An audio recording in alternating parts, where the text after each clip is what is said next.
Ang daming sampay. Ayusin ko yung mga halaman ko. Patay na yung iba.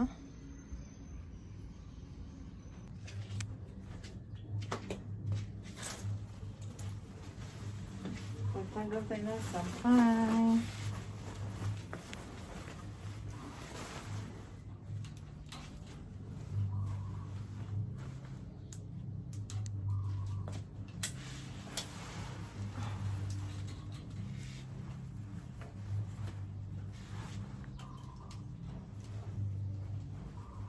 Ang sampay. Mga tambak sa bahay dahil hindi pa kami nakapagpagawa ulit ng bahay. Wala pang project. Ang galing.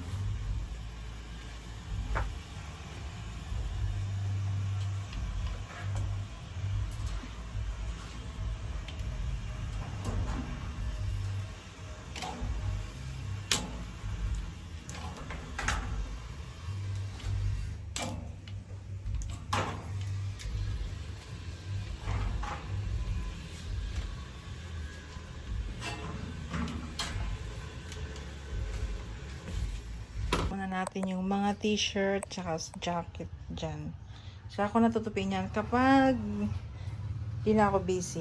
Pag wala na akong ginagawa. Pero at least yan hindi na magugusot. Sa unang kwarto maglinis, nagpapalit ako ng kortina. Oh. Yan. Pati ito, vanity. Nakikita ako. Yan. Linisin natin ito. Yung mga tupiin ko, linisin natin yan. Natutulog dito yung anak kong bunso. Ay, panganay.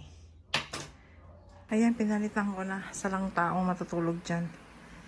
Ito, labahin na. Tapos na yung nagbintilador ako kasi di kaya. Di ko na binuksan yung aircon, sayang naman. Saglit lang naman eh. Katie pie! Sleep ka na. Ay, sleep ka na.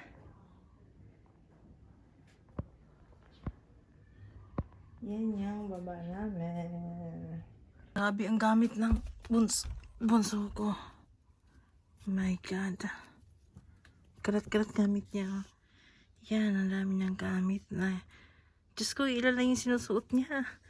Yan, kanya din yan. Hindi naman sinusuot ng iba dyan. Ito din. Isa pa to. Oh, lalo na yan. 4 na yata yung sinusuot. Sa panganay ko. Yan. Ito, hindi na ito ginagamit. Ito, ano na to. Namimigay na yan. Ibubukod ko. Kasi ito dito, maraming ipamimigayan dyan. Tatanggalin ko na. Dami. Meron pa nga akong ilalagay. Saka na, siya na mag-ayos niya. Lagay ko yan. Punong-puno nga yung mga kabinet nila. Swerte nila. Mga pambahay ko. Kasi sa isang araw lang beses ako magpapalit. Yan, pambahay ko lang yan. Yan, yan. Ito mga medyas, underwear, towel, face towel pala. Yan. Short ng anak ko yung bunso. Ay, panganay. Akan lang talaga yan. Yan, kung may mag-aaral, yan. Diyan siya. May mga ano pa, pantulog. Yung bunso ko yan, hinubaran niya. Di ba ako tagaligpit? Nilagay yung mga underwear at saka medyas kapag hindi ko pa natutupi. At saka bra. Pag may time na ako magtupi yan, tutupiin ko na siya. Bakante na yung basket. Maghahanap, dyan lang hanapin, di ba? Pag wala doon sa organizer nila, so dito nila hanapin. Yung mga t-shirt kong panlakad, may pampang ibabaw. Yan, pero yung mga pantalon at saka short at saka ano, ibang cabinet naman. Kasi ito pang ano lang to. Yan, lalagay ko to dito. Yung bag ko kasi hindi ko nagagamitin ito. Lagay ko dito yung mga bag. Nakalagay lang doon sa organizer kasi hindi magkasya dito. Inilipat ko kasi pansamantala lang yan. Itong damitan na to, 80% hindi ginagamit. Tambak lang. Yan, mga damit na yan nakahanger dyan. Ako po, hindi pa nagagamit yan. Kainin mo yung dog food mo. Dami pa. Cute! Huwag kaya. Kaya. Ganda-ganda yan, baby ko. Cute. Bait-bait niyan. Lakas kumahol. Sapatos dito. Yan, ginamit yata yung isa. Kasi ano. Sapatos. Sandals ko, ilang peraso lang. Sapatos ko, ilang peraso lang. Ito ako ng spaghetti kanina. Kumain na rin naman ako. Haluin ko pa yan. 1 meal a day yan. Paulit-ulit kong kakainin. So, magtira na rin ako mamaya sa mga bata. Di pa ako naglinis dito. Shout out. Wala pang linis. Itong halaman ko, nangugat na siya, guys. Hala, tibay na ugat to. Ayan. Lagyan ko na ng tubig. Dagdagan ko lang pagkaunti na siya. Ayan, kasi maganda tong variety niya eh. Pulag piping-ping. Yan, padadamihin ko to. Kasi wala ako masyado niyan.